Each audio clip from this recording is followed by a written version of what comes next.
Jammu Links News Top Stories is brought to you by Tasya Herbals alcohol-based hand sanitizer with neem and aloe vera extracts, helping India fight COVID-19. A terrorist was killed and 3 security forces men were injured in an encounter in Pulwama district on Tuesday. The gunfight erupted at Gosu village when the security forces cordoned off the village around midnight following an intelligence input about the presence of terrorists in the area. 2 army men and a policeman were injured in the gunfight. The condition of one of the injured soldiers is said to be critical.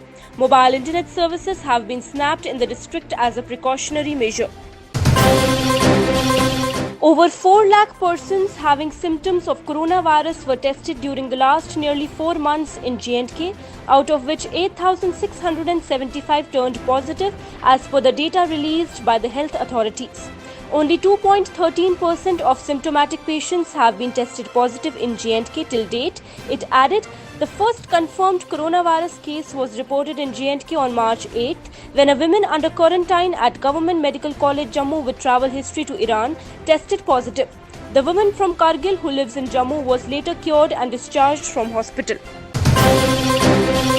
Jammu and Kashmir Police on Tuesday said action is being taken against those who are circulating a fake letter of separatist leader Sayyid Ali Shah Gilani on social media. A letter in Gilani's name has been in circulation since Monday and it has asked people to observe a complete shutdown on July 8th, the death anniversary of Hizbul Mujahideen commander Burhan Wani, and July 13th, the Martyrs' Day. A joint meeting of J&K Government Employees Joint Action Committee was held under the chairmanship of its State President Babu Hussain Malik to discuss various issues of the employees. EJAC fully supported long-pending demands for regularization of all daily wages in different departments and corporations. The Young Lawyers Association Jammu today paid homage to late B.S. Salathia, senior advocate and former president of J&K High Court Bar Association Jammu. In this connection, a Shraddhanjali Samaroh was organized in the premises of J&K High Court at Jammu. All present on the occasion with one voice appreciated the contributions of late Salathia and his affection towards the legal fraternity, particularly members of Young Lawyers Association Jammu. 2 suspected drug peddlers were arrested and 5,700 bottles of codeine phosphate, a chemical derived from opium, and 38,160 capsules of Spasmo-Proxivone capsules were recovered from them in Samba district on Tuesday. The bottles of the psychotropic drug used in cough syrups were transported in a truck from Gurugram to Kashmir and the vehicle was intercepted by the police at Gagwal. PDP President and former J&K Chief Minister Mehbooba Mufti on Tuesday slammed Pakistan for stopping the construction of a temple, claiming that it was unethical and against the spirit of Islamic welfare state. Pakistan had halted the construction of a temple in its capital city Islamabad. The government officials had halted the work, beginning with the construction of a wall for the Lord Krishna temple of what was going to be the first temple in the city.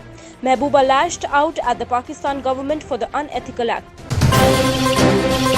Some villagers were booked for organizing a bull race in violation of the social distancing norms in Jammu and Kashmir's Rajouri district on Tuesday. According to Rajouri SSP Chandan Kohli, few residents of Deria village had organized the race, leading to a huge gathering of people despite the prohibitory orders imposed to check the spread of coronavirus. The case in this regard has been registered at Rajouri police station and an investigation is underway. Under the Integrated Watershed Management Program, the Jammu and Kashmir government is in the process of finishing the construction of 7 ponds. 6 ponds construction has been completed in Udhampur's Piroya Jagir village and construction of the 7th one is underway.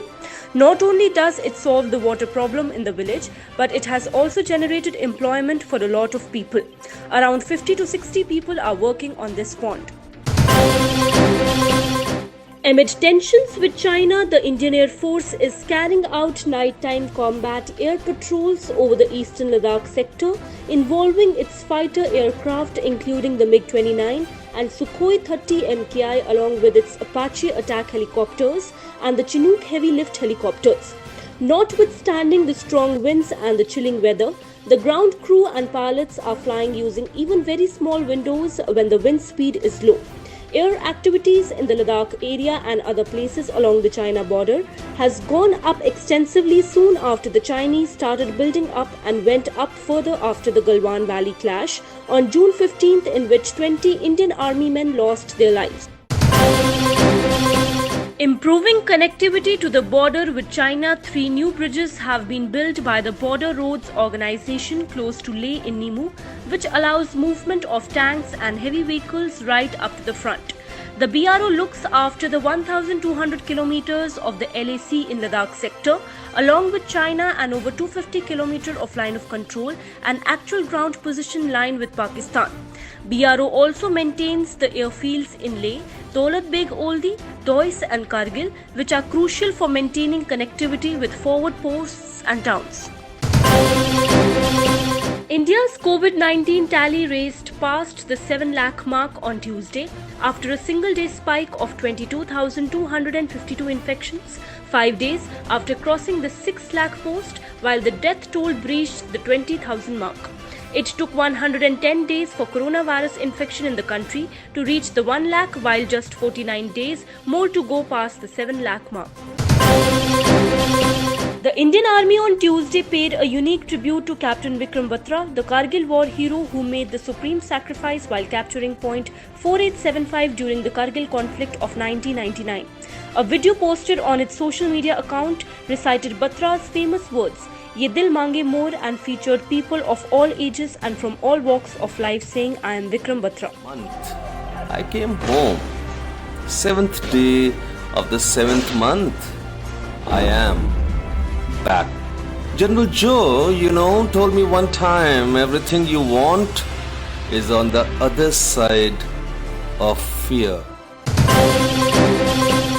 The National Investigation Agency on Tuesday said it has made the 7th arrest in the Pulwama attack case, in which 40 CRPF personnel were martyred in an IED blast on February 14, 2019. NIA arrested the 7th accused, named Bilal Ahmed Kuche, whom the agency had termed as a terror associate, on July 5th. The main perpetrators in the case stayed in his house, and Kuche further introduced them to the other overground workers who provided safe houses during their stay and planning of the attack. The disengagement process between armies of India and China at friction points Hot Springs and Gojra began on Monday and is expected to be completed at both locations in next few days. The Chinese army had started dismantling its structures since yesterday. Under the mutual disengagement, both sides will disengage and move back by 1 to 1.5 kilometers from the friction points.